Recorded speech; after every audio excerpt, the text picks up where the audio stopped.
Welcome to this IELTS listening practice test. There are 4 sections and 40 questions in total. Each recording is played only once. You'll have time to read the questions before each part and check your answers afterward. At the end, you'll get 10 minutes to transfer your answers. Get ready with a pen and paper. Now let's begin section 1.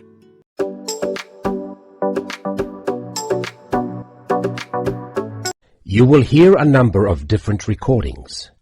You will have time to read the questions before each recording and time at the end of each recording to check your answers. The recordings will be played once only. The test is in 4 sections. Now turn to section 1.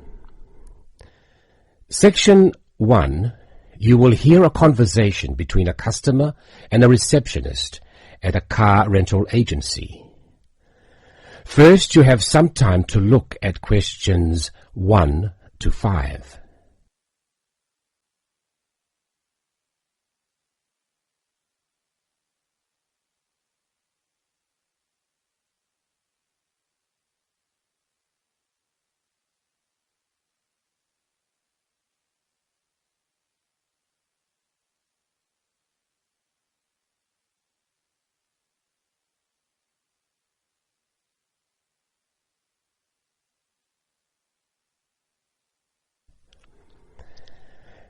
Now listen and answer questions 1 to 5.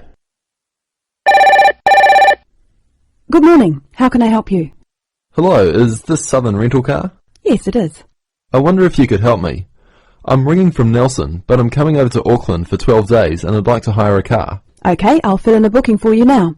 First, can I take your name? Yes, it's William Waddell. Sorry, could you spell your surname? Yes, it's Waddell. Thanks.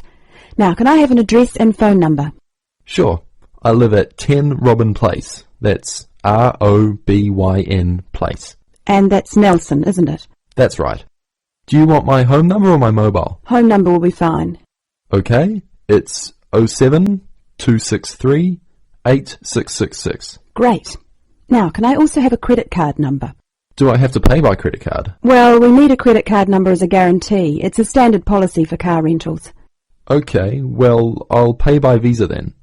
The card number is 4550-1392-8309-3221. And the expiry date? Sorry? Your card, when does it expire? Oh, next July. Right. Now, how long did you want the car for? 12 days, did you say? No, I only need a car for 10 days, from the 2nd to the 11th of next month.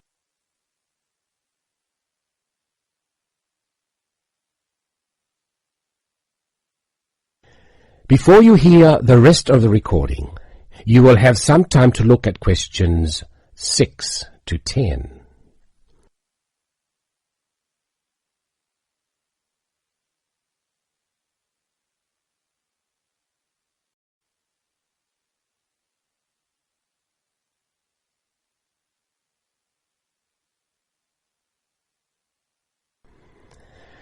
Now listen and answer questions 6 to 10. Now, what type of car are you looking to hire? Well, I'm not too worried about the model of the car, but I understand that you have rental cars from just $25 a day. Is that correct? We do sometimes have the $25 deals, but only in the low season. For the period you're looking at, the cheapest we have is $35. However, that price includes unlimited kilometres. Sorry, did you say unlimited kilometres? What does that mean exactly? That means that no matter how far you go, the cost is the same. Some companies charge for rental and then charge again for every kilometre you actually drive. Well, I am going to be travelling quite long distances. I'm visiting relatives and they live quite far apart from each other. So unlimited kilometres are probably a good idea. If you're travelling long distances, you would be better off with an automatic. Changing gears in a manual can make it more expensive on petrol. Okay, I'll take the automatic then. Right. So that's an automatic car for 10 days from the 2nd to the 11th. That's all booked. Is there anything else I can help you with? No, that's fine. Oh, sorry, what do I need to bring with me when I pick up the car? All you need is your driving licence. Right, well, thanks very much. Bye.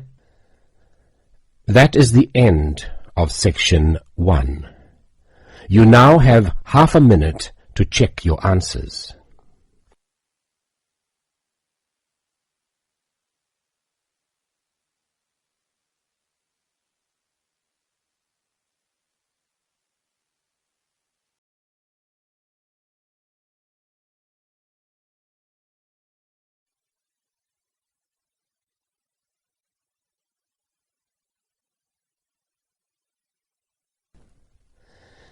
Now listen and answer questions 11 to 15. When thinking about beautiful countryside or stunning views, it has long been accepted that Australia and New Zealand have few equals. What is perhaps slightly less well known is what these countries can offer to the avid train enthusiast. Both countries have railways which pass through breathtaking scenery in the utmost of comfort. In New Zealand, you can travel from the country's biggest city, Auckland, to where a third of the population lives, its capital, Wellington, on the longest passenger rail service in the country, the Overlander. Crossing 681 kilometres, the train winds through the lush farmland of the Waikato and up the Raurumu spiral onto an amazing volcanic plateau surrounded by native bush. On a clear day, you will be able to see 3 of New Zealand's most famous volcanoes, Mount Ruapehu, Mount Narahoe and Mount Tongariro. The whole journey can be completed in 11 hours, but for those keen to see a little more of the country, the trip can be extended over 3 or 4 days. This gives travellers the opportunity of seeing the famous Waitomo caves, relaxing in the mud pools of Rotorua, or skydiving over Lake Taupo. Moving on to the South Island, you can take the Transalpine through the Southern Alps, travelling from the South Pacific Ocean to the Tasman Sea. Climbing from Christchurch right into the Alps, this 223-kilometre trip is particularly impressive as the train passes through 16 tunnels before descending to Greymouth at the end of the line. Taking only 5 hours, this is a relatively short trip, but it is worth noting that this journey has been listed as the 6th most scenic rail route in the world. For those that are not so keen on mountains, the South Island has a second option, the Transcoastal. With the sea on one side and the mountains on the other, it again shows some of the best scenery New Zealand has to offer. Also taking 5 hours, one of the highlights of this journey is the opportunities for whale watching. The fortunate few that see whales are well rewarded, but there are more common sights which are just as enjoyable, such as penguins and seals.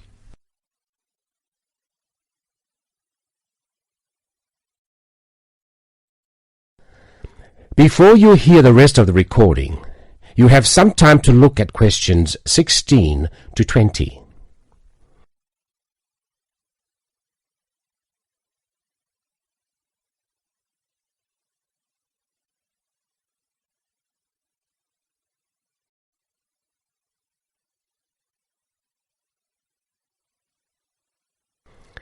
Now listen and answer questions 16 to 20.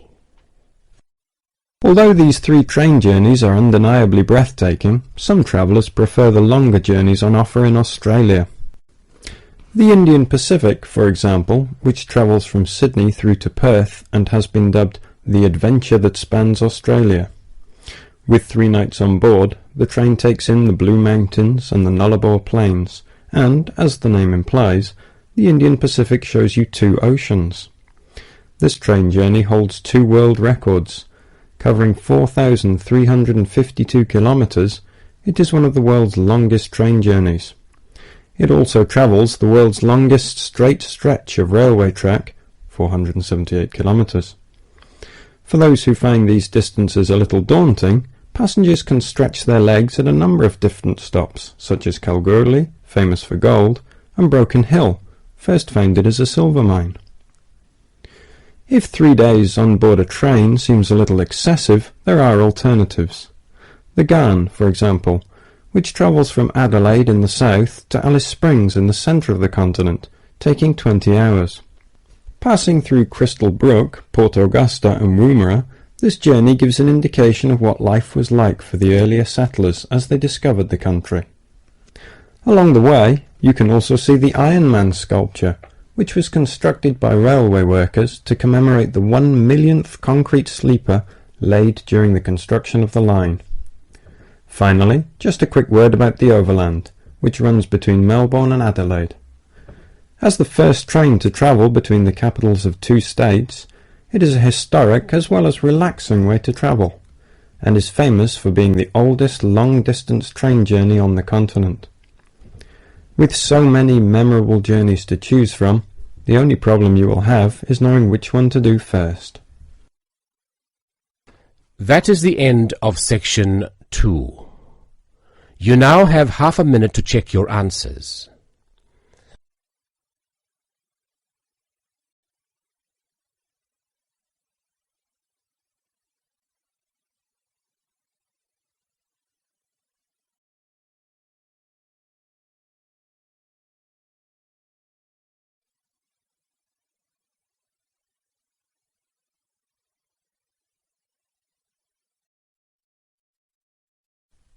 Now turn to section 3.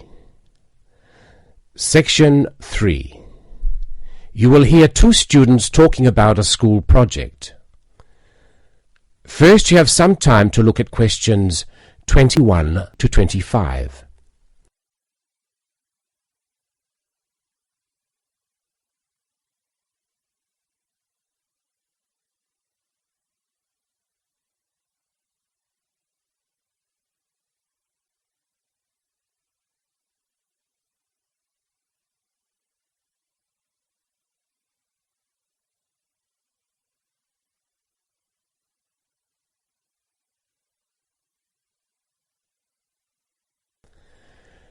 Now listen and answer questions 21 to 25.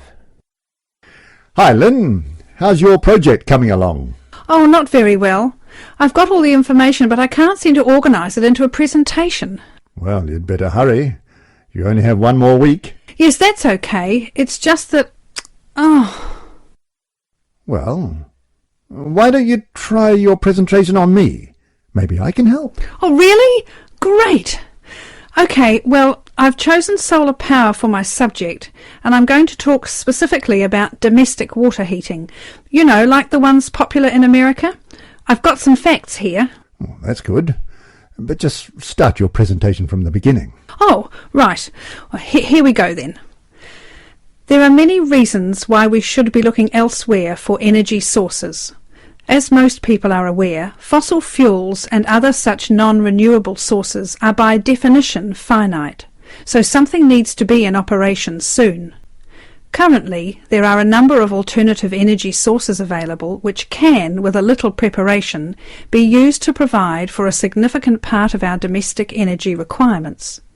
In this presentation, I am focusing on solar power and its application as a domestic water heater. As a renewable energy source, solar power is in many ways ideal. The amount of the sun's energy which reaches the earth every minute exceeds the energy that the global population consumes in a year. Although scientists argue that it is not finite, sunlight is certainly a long-lasting resource which is not depleted through use, and solar power converters use this energy without needing any complex moving parts.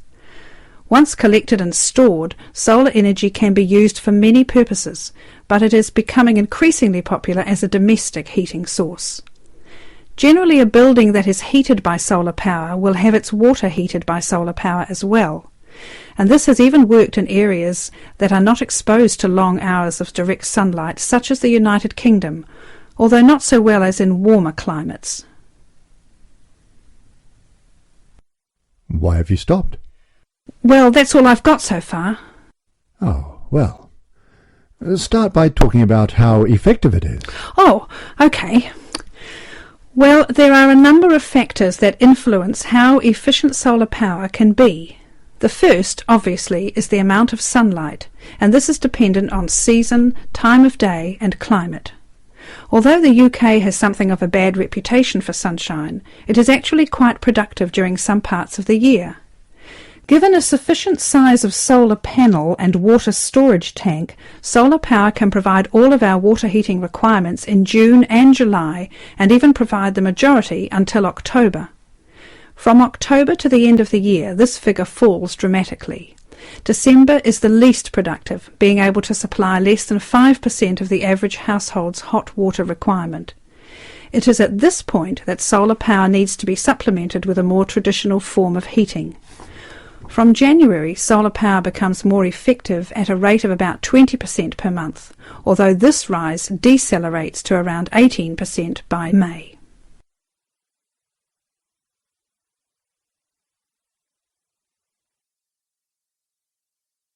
Before you hear the rest of the recording, you have some time to look at questions 26 to 30.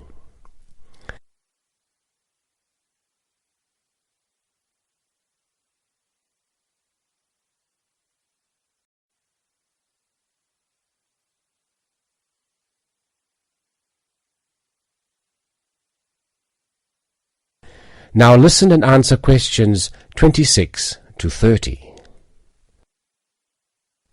Now say something about this water heater. Do you have any information about that? Oh yes, I've got an illustration of a water tank here. Well, that's good, but you'll have to describe it. Right. Well, the ideal water tank in the UK has a capacity of 45 to 50 litres, but must be at least 40 litres to be effective.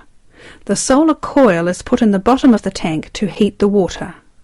Now remember that solar heated water will not get quite as hot as fossil fuel water heaters. The bottom half of the tank is normally 20 degrees, and this is why it is important not to have a tank that is too large, as that would take too much energy to heat. In this illustration it rises to 40 degrees from halfway up. Don't forget that hot water rises, so the top third of the tank is the hottest and reaches an average temperature of 65 degrees.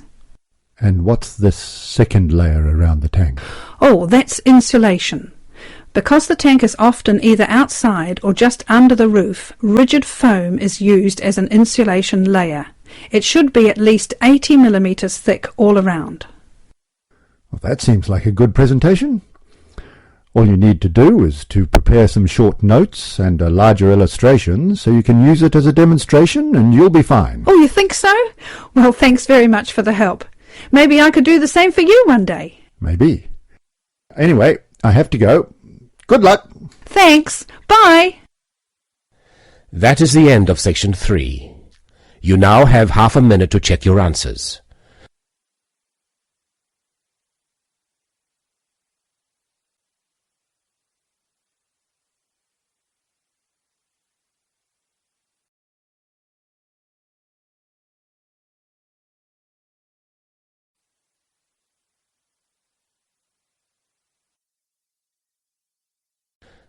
Now turn to section 4. Section 4. You will hear an interview with a marketing director. First, you have some time to look at questions 31 to 40.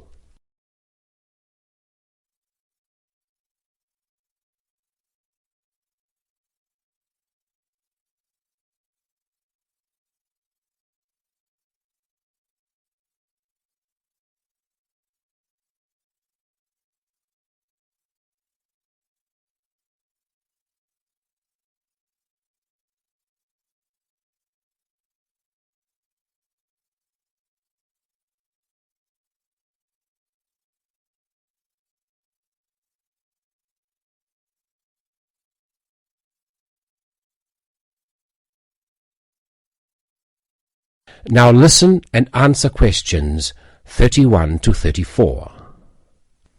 Continuing our theme of business marketing, I have with me today Mr. Brian Kinsella, who is here to talk about the differences between marketing a product and marketing a service. Good morning. Now I understand that many of you here today are interested in a career in services marketing.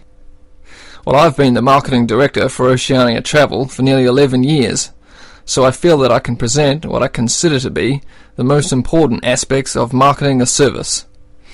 However, before I begin, I want to clarify what I mean by services marketing. This not only means aspects like holiday destinations, but also professional services such as legal advice. In short, anyone that sells a service. Actually, a lot of the traditional services such as lawyers, accountants, etc. have not felt too comfortable marketing their services. It's almost perceived in industries such as these that the need to market indicates a weakness in the services provided. However, more and more such industries are realizing the importance of marketing to sustain their customer numbers, especially when their competitors are marketing themselves. Now, the main difference between marketing a product and a service is that the customers cannot understand exactly what the service will be. They can see a product and can comprehend exactly what the product will do for them. A service is more intangible. By that, I mean whatever each customer gains from the service is often very personal. For example, with a travel agency, clients choose to travel abroad for a multitude of motives. Some people travel overseas for the experience and really want to get to know the culture of the local people. Others wish to escape from reality, totally relax in sophisticated comfort, and be waited on hand and foot. Obviously, our clients will not be judging what we offer by the same standards, and travel agents, like other such service industries, have an extremely difficult job in satisfying a range of customers from diverse backgrounds with different expectations. Our company has overcome this dilemma in a number of ways. First of all, our travel consultants are given extensive training in customer service and buyer behavior. Our aim is not just to be a profit-making organization, but also to meet and exceed the expectations or dreams of our clients. Our mission statement, in fact, is primarily to offer a service which is above and beyond the hopes of our clients. In addition, we regularly visit the tourist destinations we promote and inform all of our staff about any changes in specific areas. Not only is it important to be fully informed about every possible aspect of the service you are marketing, it is also essential to constantly improve the service offered. At Oceania Travel, we regularly conduct surveys with all of the people that visit our resorts of choice. Any negative feedback we try to remedy at once. Our clients are met by a company representative during their stay, and we have a set procedure for dealing with any complaints. Our clients are not expected to have to approach the hotel reception, as we have a 24-hour contact service direct to our representatives, and this representative should always welcome any customer problems or questions.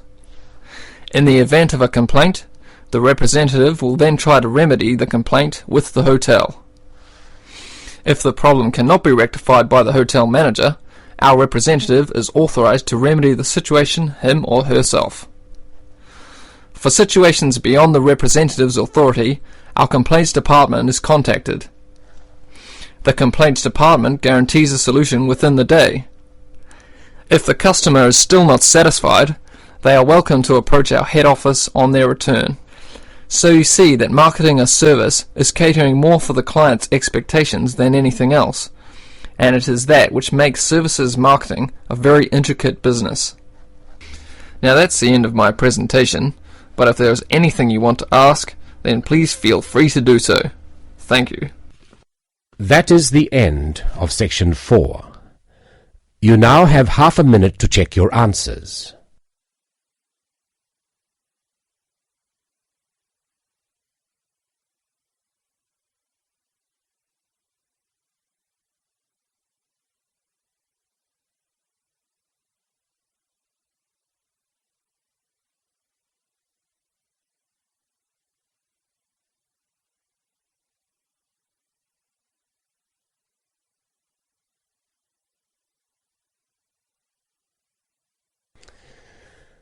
That is the end of the listening test.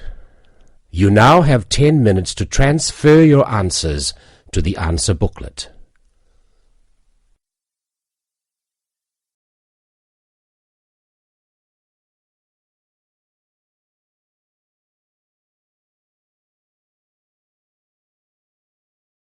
That is the end of the listening section.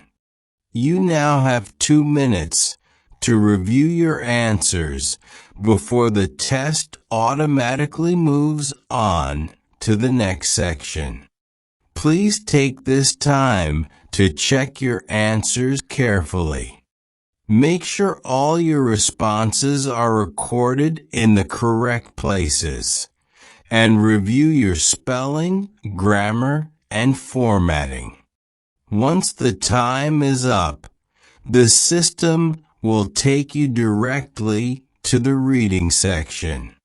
Please remain seated and stay focused. The next section will begin shortly.